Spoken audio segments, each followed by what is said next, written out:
All right.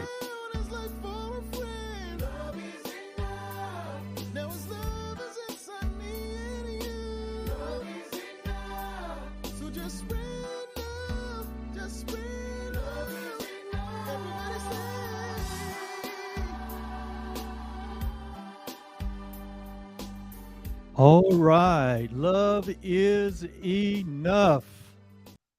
And love is more than enough. Good morning, good afternoon, good evening, and welcome to today's session of Truly Foundation and A Course in Miracles. Hi, my name is Oliver, and I am your host for this session, and I am so excited. I'm so excited. And I hope you are excited as well, because we should be excited. Why? Because love is enough, and love is everywhere. Love is everywhere. It penetrates, it permeates, and it fills all the interspaces of the universe. And you might say, Oliver, what lens are you looking out of? And I would say that I am looking through the lens of reality. I am looking through the lens of creation. I am looking through the lens of God. And in the reality, in the lens of God, there is only love. There is nothing else. And you might say, well, what about all of these things? And my response to that would be, what about them? What about them? The only things that matters is the truth that is true always. And the truth that is true always is that the only reality that there is love. All else are illusions, falsities that are making a lot of noise, creating a lot of sights to distract us from this reality. And so those noises and sounds that happen in dreams of separation, they happen in a state of hallucination or fantasy, vain imaginings. But when you find out that you can wake up in the middle of this nightmare and see only love, and hear only love, and share only love, and teach only love, that's the greatest day of your life. And speaking of love, today all over the world, people are celebrating the idea of love. And it's not relegated to one day. And it's not relegated to the kind of conditional love that is shared on this day. Those people who share their love today and tomorrow they'll be fussing and fighting. No, we're talking about the love of God, where God in its very own nature extended his self, extended his presence, his nature, extended all of his infinite intelligence. And in that extension, he called it creation. And that which he created, he called it the I am. And the I am which he called it is you and me and all humanity. And so as we proceed through this session today, that is the basis for which we are here. The basis for which we are here is love. And love shares its nature with all living things. Love is all encompassing. Love is undescribable. We see and feel and experience the attributes of love. But love is so boundless. Love is so radiant. Love is so expansive,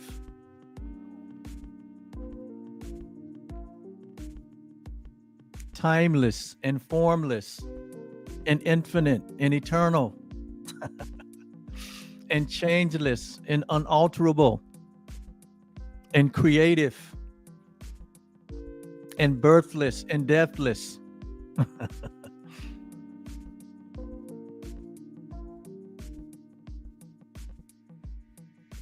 That you really can't, words cannot give it the value that it is. But because we share the same nature, because we share the same reality, the same being, because we share the same self that love is, we can experience it. We can experience love. We can know love. Why?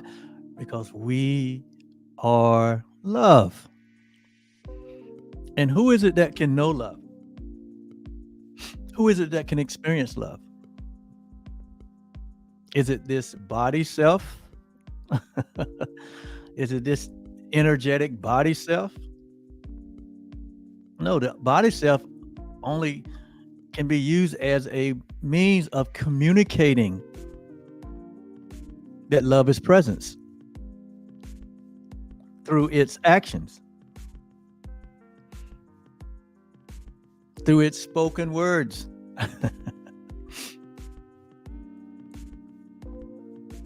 But who is it that can experience love? Who is it that can know love? You say, Oliver, we can know love. Well, I'm glad you asked.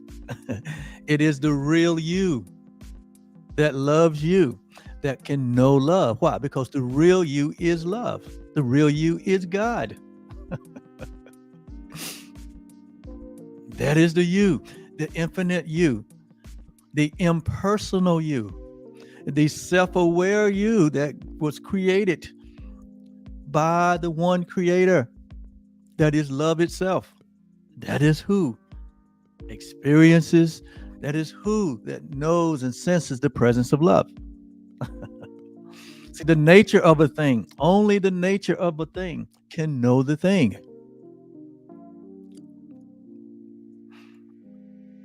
The nature of water is wet.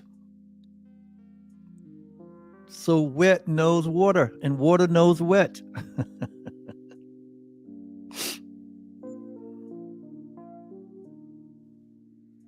The nature of the sun knows shining. And shining knows the sun, and the sun knows shining. The nature of the waves knows the ocean, because the ocean waves proceed from the ocean. The ocean is its source.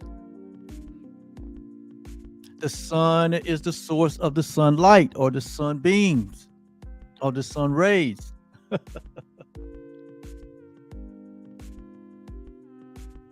And the nature of God, or the spirit of God, knows God. And because we were and we remain created in the image and likeness of God, that we are the spirit of God, we can know, and we do know the one God, the one creator, which is love. That's why in your life and in my life, when we make a decision for love, something happens. Something tremendous happens when we make a decision for love. To allow our love to be unconditional, to allow our love to have no exception, to allow our love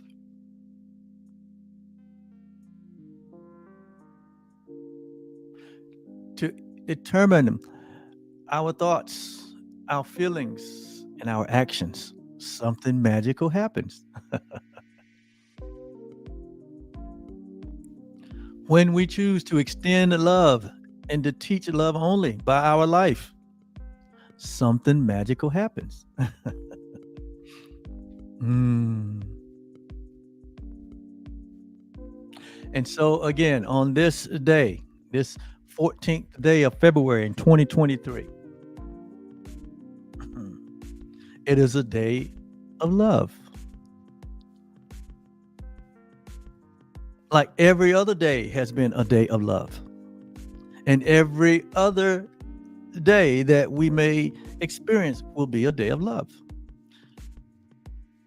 And you may say, well, there are a lot of unloving events and activities in the world. And I would say to you that is not the real world.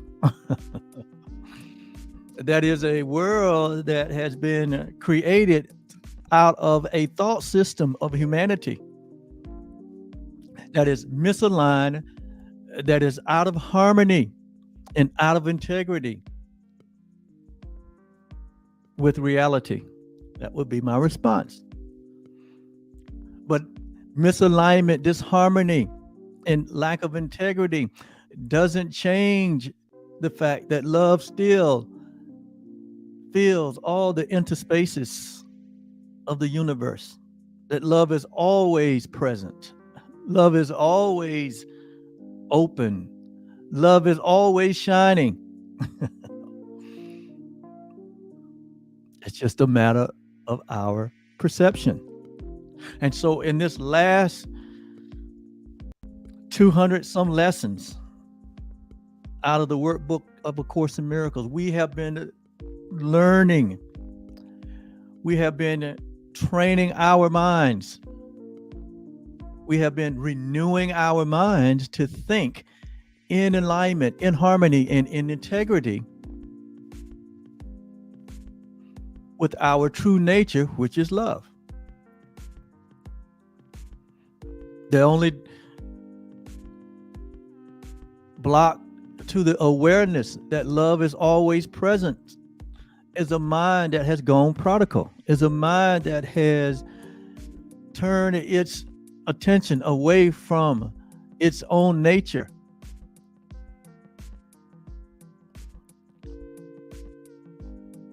To fall into a trance or a dream of separation. A dream of separation which has promoted sin consciousness, guilt, and fear. But it doesn't make that real. It doesn't discount that love is always present.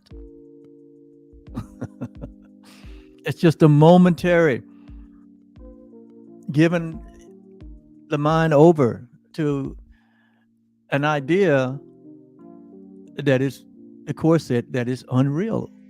And the reason it said that it is unreal because it is impossible. It is absolutely impossible for any creation of God to become something that other than what God created it to be. It would have to absolutely fall asleep, fall into a dream. It would have to absolutely have to give itself over to hallucination, vain imaginings, as the Course says, fantasy, insanity. And so wherever and however and whenever we experience that in our life, that's just an indicator that we have what? We have gotten off track. We have misaligned ourselves with the truth. We have allowed that sleeping mind to be a substitute for our reality. And therein lies the pain and the suffering and all of the things that come along with that. But when we realize, when we recognize, like the Course says, enlightenment is but a recognition. Awakened consciousness, Christ consciousness, love's consciousness, God consciousness is but a recognition.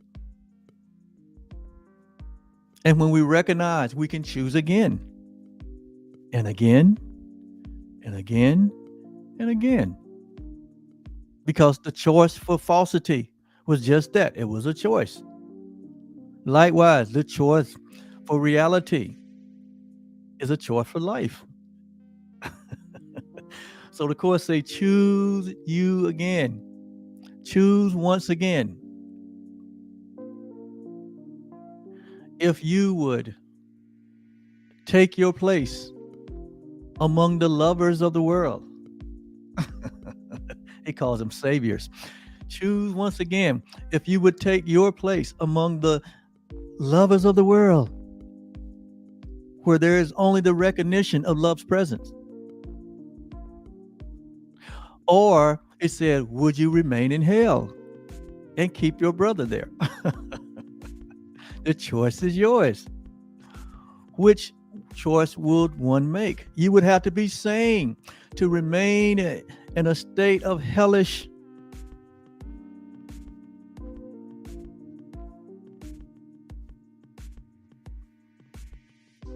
experience. You would have to be insane to choose that over the presence of love. And no one in their right mind would choose, like it says, a hellish situation. Let me read that. I love that. That's actually in the last chapter of the text in A Course in Miracles. And I just absolutely love how this ends. You know, I like, when I get a book, I like going to the back of the book and reading the last chapter first. You might say, Oliver, that's cheating. No. That's how God works. God begins with the end in mind. God takes us to the end and show us the end from the beginning and then take us back to the beginning. He said, now that you know the end, you can walk with confidence. You can walk with certainty. Why? Because you know how this thing's going to end. So you won't be bamboozled. You won't be deceived by all the special effects, all the sights and sounds of this world. That's how love operates. It don't hide anything from you. It shows you the end from the beginning. So that's kind of how I'll do it. Books now. I'll go back to the last chapter, read it first. So, okay. Then I'll go back. And now all along the way, I'm understanding, oh, I see how this is going to end, right? So it gives me boldness and confidence as I read that book. So don't get distracted by all the twists and turns.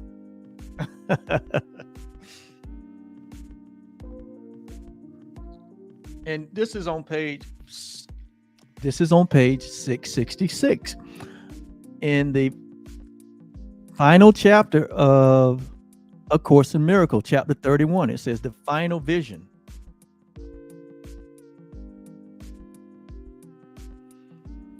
And I'm just going to read the first paragraph. I love this. It says, temptation has one lesson. Temptation only has one lesson. You say, well, what is temptation? Temptation's goal is to draw you away from yourself, from your reality. That's what temptation is all about, drawing you away from reality.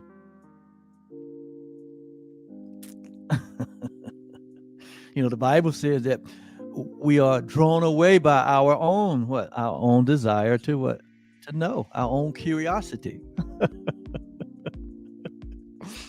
And here it says, temptation has one lesson it would teach in all of its forms, regardless of how temptation entices one, regardless of the form, regardless of the plot, the plan, the scheme, the situation, the circumstance or condition. It doesn't matter. The goal here is that it will teach us one lesson in all its form, wherever it may occur. So anytime that you are tempted, right? Remember, if you are tempted, that means that you are being enticed to be taught a lesson, right? And so he says, it would persuade the holy creation of God. So temptation is designed to persuade you. It's designed to persuade you that you are a body. This is important. Listen, I don't know why I kind of detoured over into this, but it's quite obvious on this day of love, on this day of love, that we're sharing this because it's very important. It says, what one lesson temptation will teach you, regardless of its form and whenever it occurred, is that it would persuade you, the holy creation of God, right? It would persuade the holy creation of God. The part of you that is what? Holy. The part of you that was created by God. It would try to persuade you that He is a body. The temptation is coming to persuade you that you are a body self, that you are a body, that your body is who you are. A body that is born, a body that breathes and the heart beats, and eventually, it goes through decay and it's laid down.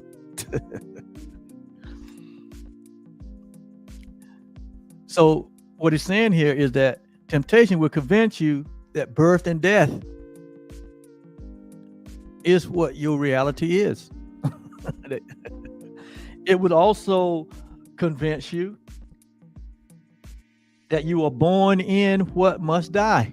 There you go, right there. The birth and death.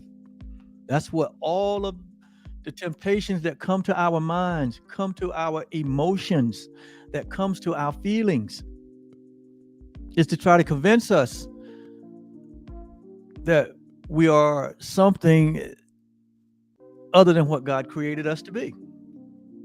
Because we know from all these other teachings that have gone before today, we have concluded that we are these infinite, impersonal, and self-aware beings, that we share our being with God. That we share the one same self that God is, that there is no separation, that what God is who we are in reality. That's what we have learned. That we are these eternal, birthless and deathless and timeless and formless beings that God created by just extending His very own self. And that's who the I am is. That's who the you are. That's what we have learned. But here's telling us that temptation will come to try to convince us that that's not who we are. That this whole world and everything that this world was created for is designed to be an attack on our true identity, and to convince us that we're something else, and to hold us into a state of sin consciousness, guilt, and fear, versus the state of peace, which is our natural inheritance.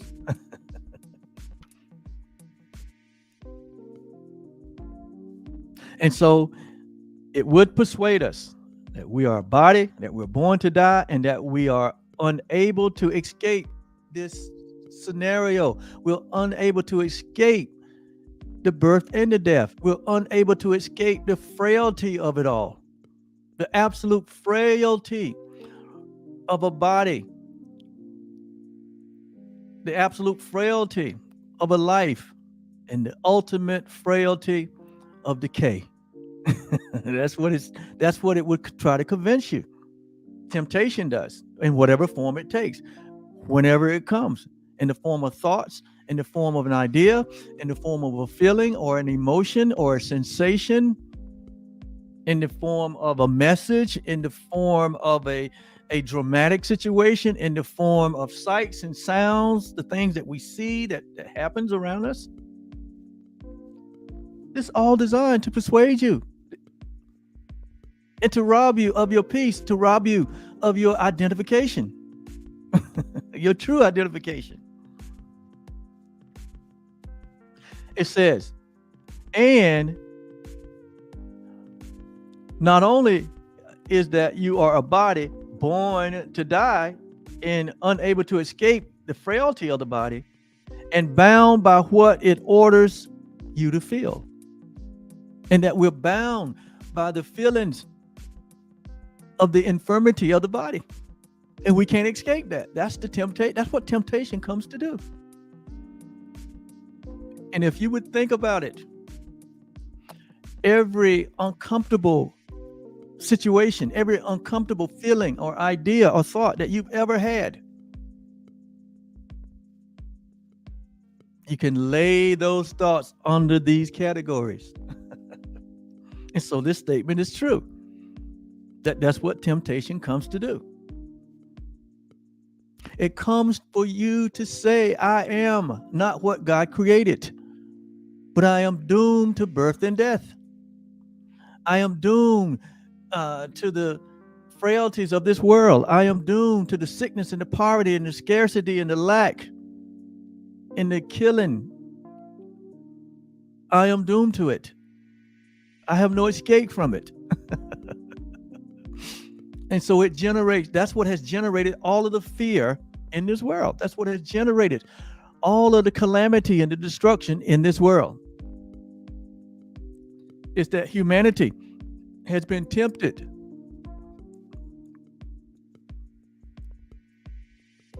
to exchange its reality for unreality. And we did it collectively. We did it collectively. And now all of us are experiencing the residual effect of that.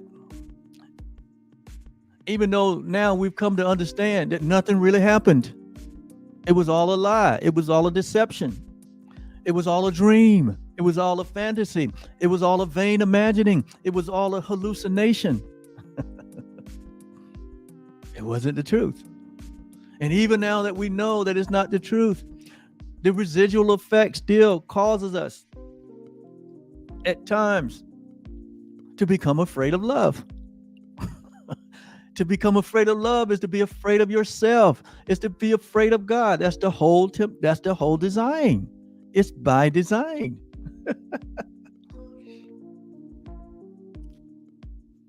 And we look at people that we would place in high places. We look at organizations and elements of society that we would think that it was the pillar of truth. And they have become, in some cases, the very source of the communication of the temptation by its messaging. Even in religious communities, they'll tell you in a minute that God devised, put one on the left, one on the right, and one is going to the torture chamber, and the other one will escape it only by the hair of their chinny chin chin. And that is all fabricated. It's not the truth. It adds to the messaging that we are not as God created us, that God is a loving Father, and that is not the truth. So just because it's coming from a particular source for a long time, it doesn't make it right. If the messaging ain't right, if it's coming from an unhealed healer, if it's coming from someone or somewhere or some space or some group or some organization that they have not been healed from the sense of separation, that doesn't make the messaging right. So beware of what you hear, how you hear. Line it up with the truth of who you are. And proceed accordingly. This is your life. No one can take your decision away from you. Your decision to what? To embrace, accept the atonement for yourself. To embrace and accept your innocence, your wholeness, your holiness, your completeness, your oneness with the Father and all living things. No one can take away the choice to choose for love only. To know that you are the sinless and the guiltless one.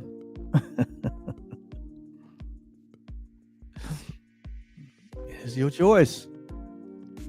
That's why the title of this section is Choose Once Again, because all of us collectively chose against the reality. The Course said, we entertained the tiny mad idea of separation collectively. And it created all of this. But in that same moment, love responded and said, there is no tiny mad idea. There is no separation. All is one. Heaven and love and God in reality has not been affected by the delusional thought. That was love's response. There is no tiny mad idea. There is no separation.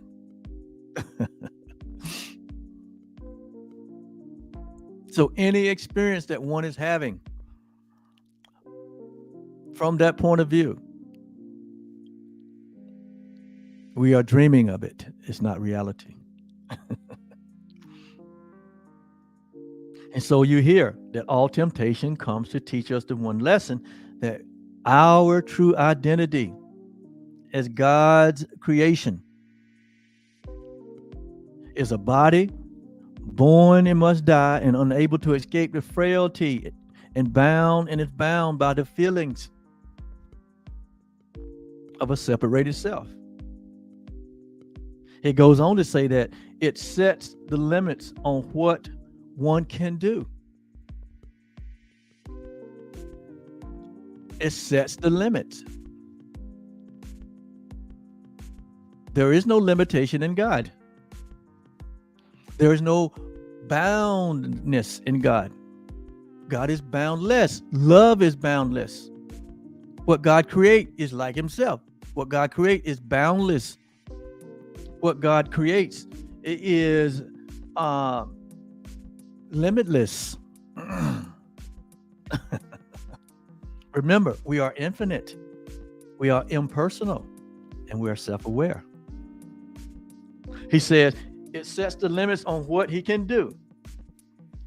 Its power is the only strength that he has. His grasp cannot exceed its tiny reach. In other words, temptation comes to tell us that, look, you're just a body born to die. In the bounds of the limitations of what a body can do, what a body can extend, what a body can grasp. How long a body can live, how long a body can fight off and ward off sickness and disease. He said, that's all you are. That's what temptation comes to tell you. That the end of you is coming. In fact, it might be today. That's what temptation, that's how it talks to you. And it says that your grasp cannot exceed its tiny reach.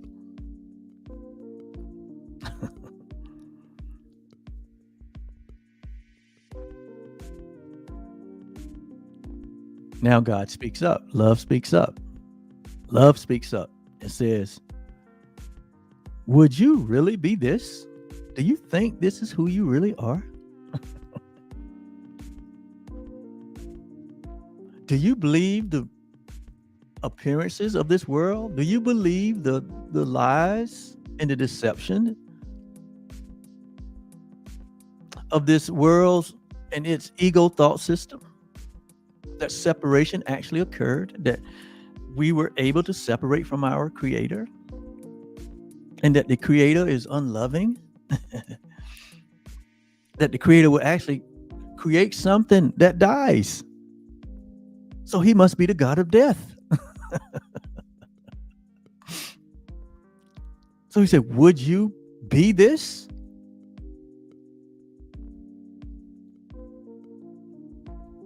Would you be this if Christ appeared to you in all his glory?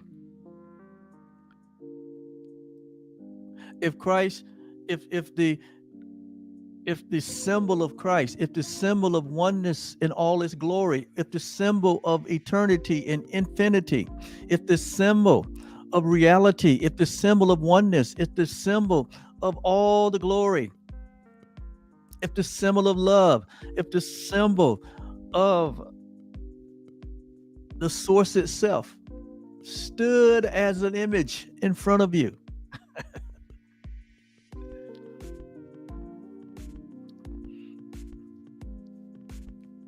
it says, if Christ appeared to you in all his glory,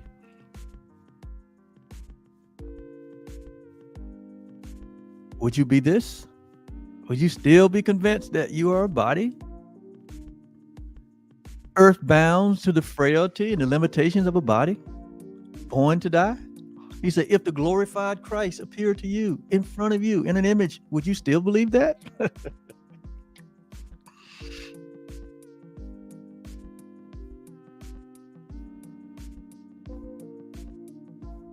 And not only that, but if Christ appeared to you in all his glory, asking you but this, and he asks you the question.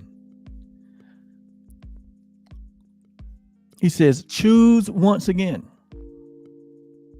If you would take your place among the saviors of the world. Who are the saviors of the world? Those who have accepted and embraced their reality as one with God. Those who have embraced and accepted the atonement for themselves, that there is no separation, that they're one with God and all living things. Those are the saviors of the world. Those whose minds have been healed from sin consciousness, guilt, and fear. Those are the saviors of the world.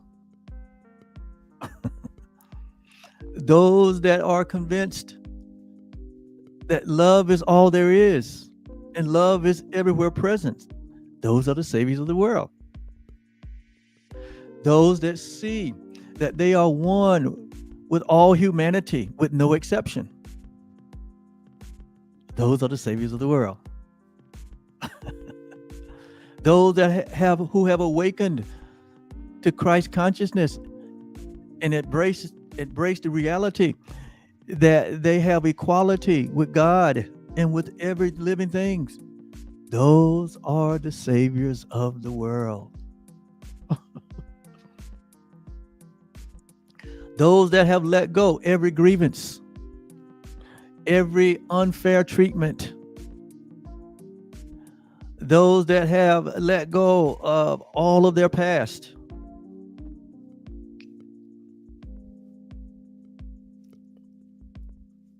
Those that realize that there is no future, there's only the now.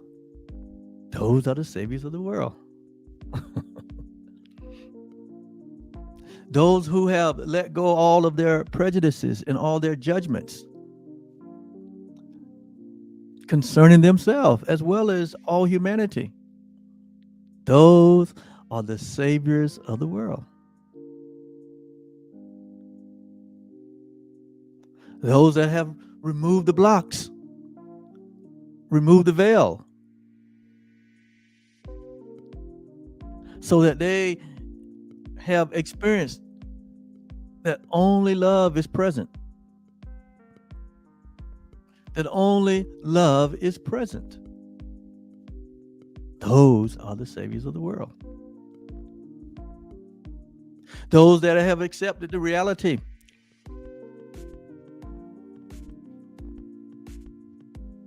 that which is real cannot be threatened.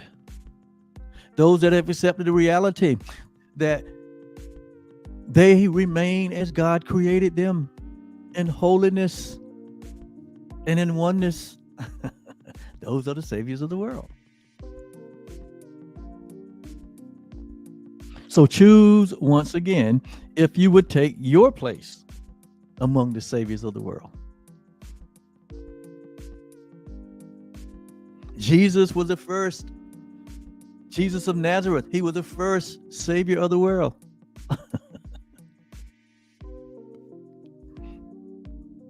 But God has called all of us, all of the individual expressions. God said, you are called to this only place that is. You've been called to this place of love. You have been called to be what? The saviors of the world. Or Jesus said it this way, you are the light of the world.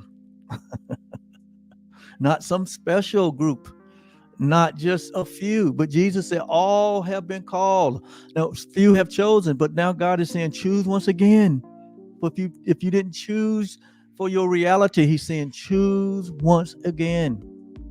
You have the freedom of choice. You have the freedom to choose once again. And again, and again, and again. Until you get it right.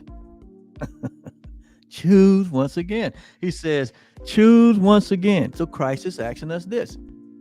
Choose once again.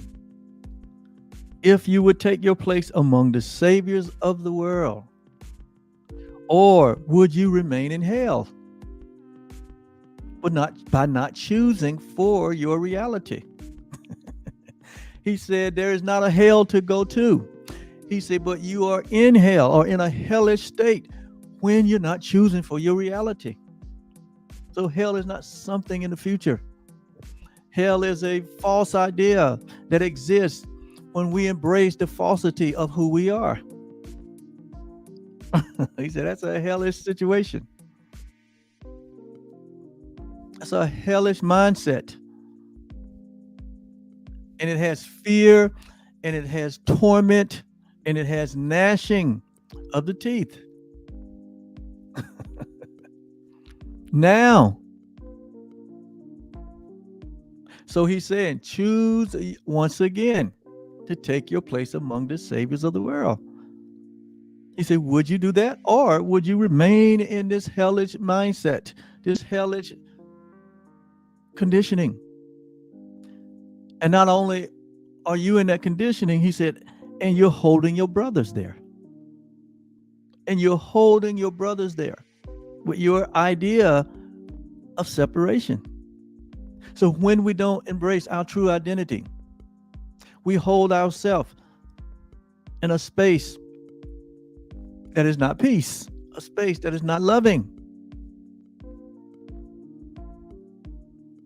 And we wonder why my mind is all over the place. Why am I thinking this way? Why am I feeling this way? Why am I? It's just an indication that you have chose in error. But he's saying, choose again. You haven't sinned. You just chose in error. We all done it. We all did it collectively.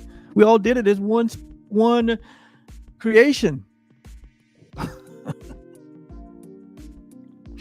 That's why it says, when you make the decision and recognize the reality of who you are and you embrace that. He said, when you wake up, when you choose right, he said, what? He said, when you choose right, all humanity wakes up. Why? Because you realize there's only the one. When you let go of the idea of multiplicity and embrace the idea of oneness, he said, everyone wakes up. When you wake up. Why? There's only one of you. That's why even some of your traditional religions indicates that when Jesus of Nazareth was raised from the dead, that all humanity was raised from the dead. And it said that we were raised in Christ. That's what that means. That we were crucified with Christ, and we would also resurrected with Christ. And we had been exalted with Christ. That we are in the heavenly places with Christ. That is a metaphor. That is a metaphor for the idea that there's only one of us. And when one of us raises, all of us raises. However, we left with a mind that still think that it is what? Still think that it is under the crucifixion of this world. And so it's the mind that needs to be what? It is the mind that needs to be renewed, the mind that needs to be transformed. Resurrection needs to happen where? In our thinking, in our mind. It's just a correction to an error. It's not a sin, as you will hear the religious community call it. And to put people further into guilt, further into judgment, further into condemnation, where God said there is now no condemnation. So you got to be careful what you listen to.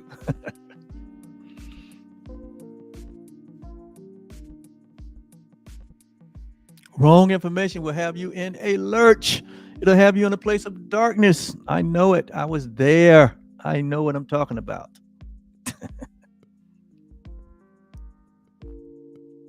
But I chose once again to take my place among the saviors of the world.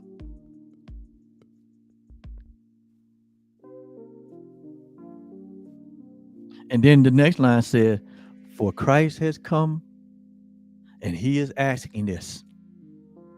So on this day of love, so on this day that they call, this is the love day of the world.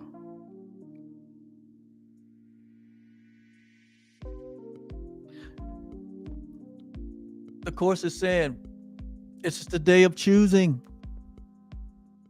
and choose love. And to choose love, it says, is to choose to take your place among the lovers or the saviors of the world.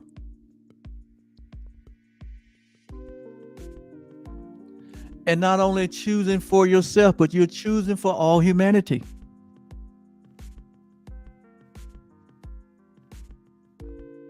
It says, how do you make the choice?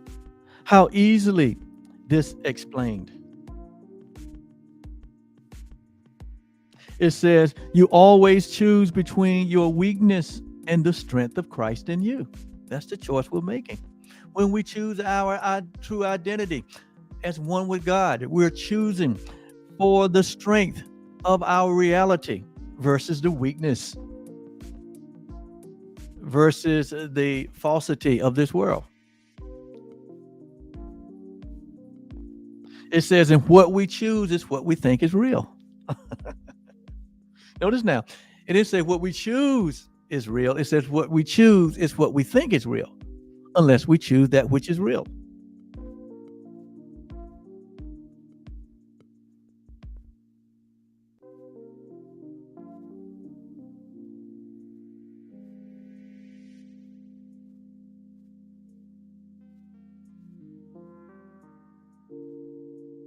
Simply by never using weakness to direct your actions, you have given it no power.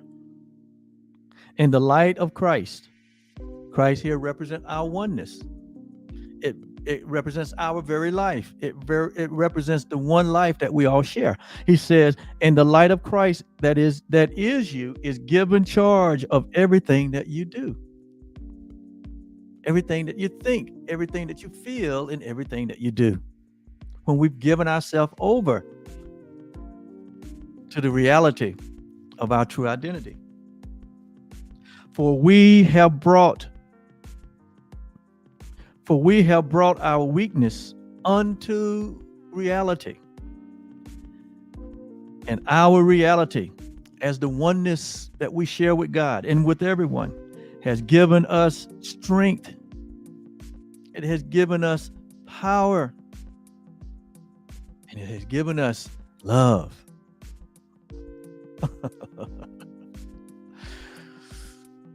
So I don't know who needed that. I know I did. That was a little detour from our lesson. And now that we go back to lesson 293, it's going to make so much sense to us today. So what is today's lesson, 293? All fear is past. See? When we choose, once again, for the Christ that we are, for the love that we share, to take our place among what? The saviors of the world, the light of the world, the miracle workers that we are. It says all fear is past. When we do this, it says all fear is past and only love remains. Just through our choice. Just simply through your choice. That's why he said, choose once again. If you're not seeing love only, if you're seeing anything other than love, choose once again. Choose your true identity. Choose for your true self. Choose for all humanity, because you are. He says all fear is past because its source is gone and all its thoughts gone with it. What is this source? The temptation. The turning away from the truth. The tiny mad idea. That is the source. The false belief. The unreality. That is the source. But when we choose for love only, when we choose for our true identity, it says all fear is past. Why? Because in us there is no fear. There's only love. There is no lack. There's no scarcity. There's no hate. There's no birth. There's no death. We have chosen to transcend the falsity of this world, the appearances that are in this world. And we have chosen for what? Love only. We have chosen for the real you that loves you.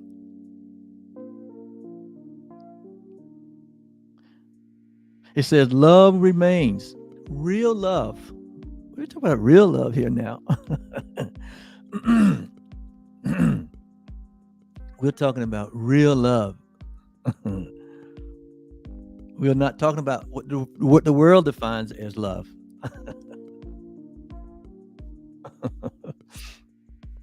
That is so unstable.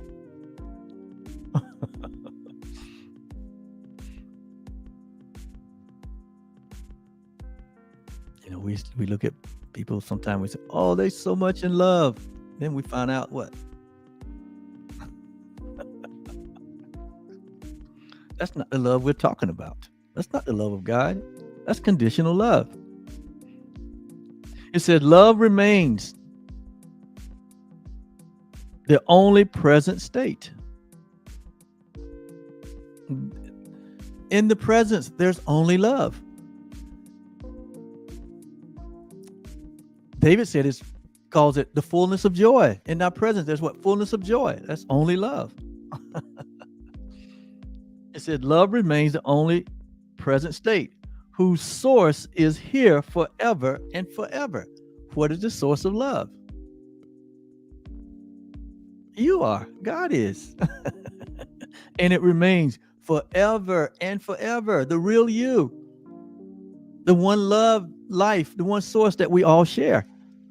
And it's always present. It's always shining. It's always what? Sharing. It's always reaching. It's always giving. It's always expressing. It's always expanding because it's boundless. It's always living because it's life. Can the world seem bright and clear and safe and welcoming? Can the world seem bright and clear and safe and welcoming? With all our past mistakes oppressing it and showing me distorted forms of fear? Can the world be bright and clear and safe and welcoming? With all of the appearances, with all of the remembrances of the past? Is it possible?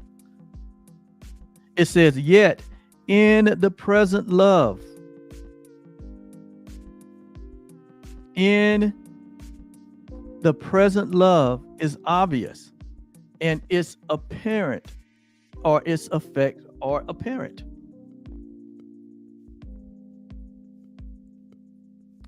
All the world shines in a reflection of love's holy light. and I perceive a world forgiven at last.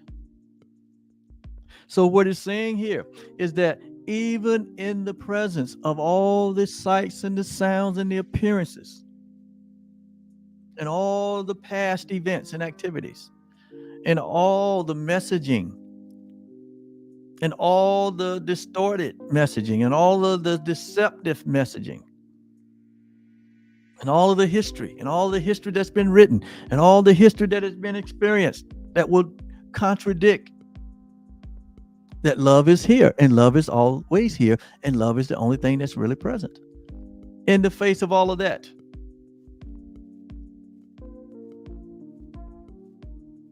it says one can see a world shining with love only, a reflection of love only.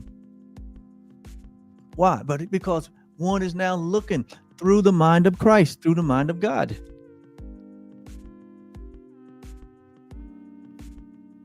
And not looking through the sights and the sounds of an idea of separation, but looking through the lens of a holy, loving reality that love is all there is, and love is always present. When we choose for love, when we choose for ourselves, for our reality, for our true identity, it says all we will perceive is a forgiven world at last. A forgiven world at last.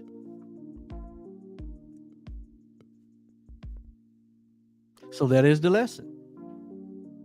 All fear is past and only love is here. When you wake up to your true identity, you realize it was there all the time. You realize it was there all the time. You realize that it was there all the time. And so in conclusion,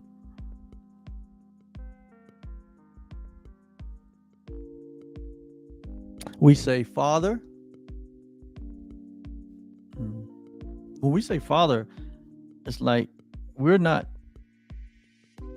acknowledging a Father that is separate from us, but we are acknowledging that a Father one with us, a Father that is us, a Father that birthed us, a Father that has given us of his nature, and his nature is love, a Father that has given us of all that it is, a Father that has given us of his thoughts, of his ideas, of his mind.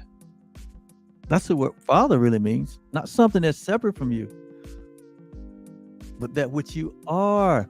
Your DNA is the same as your Father. And your Father is not something separate, but your Father is who you are. So when we say Father, we're saying oneness, joined as one. Let not your holy world escape my sight today.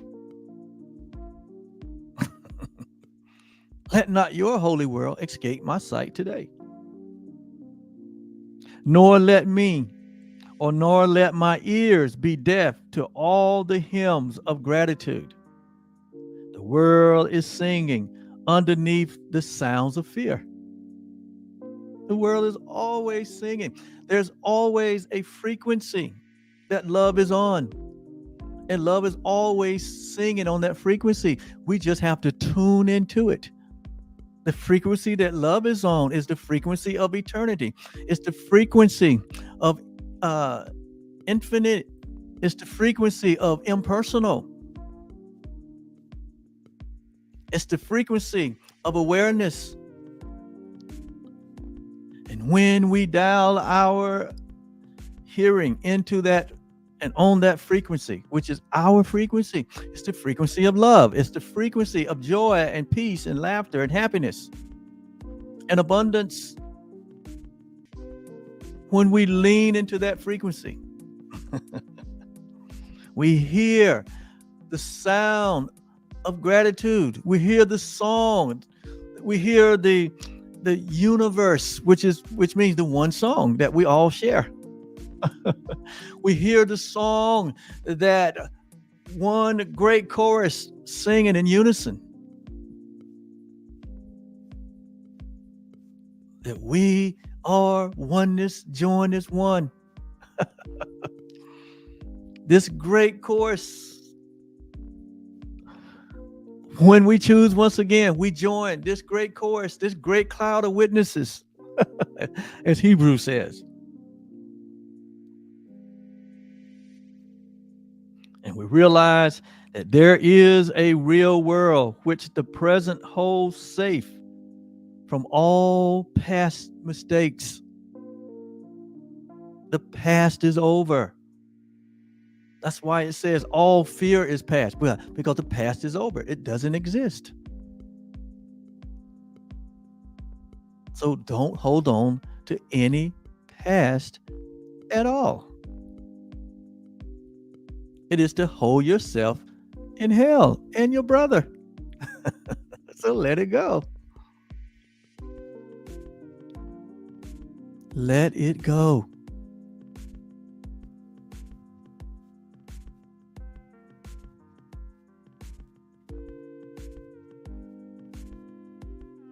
And I would see only this world, or we will only see this world, the real world, the world of love. We will only see this world before us, or before our eyes today. This is what this is how we see now. We see from a place of love. We see from a place of reality. So it is true. All fear is past, and only love is here now. Well, thank you so much. That is our love message for today. For love is all that there is. And when we remove the blocks to the awareness that only love is present, it's when we begin to experience only love, to see only love, to share only love. For this is who we are, the real you that loves you, because the real you is love. All right. Thank you so much. We'll be back on tomorrow for Workbook Lesson 294. This is your host, Oliver Blue, saying, have a lovely day. Bye-bye.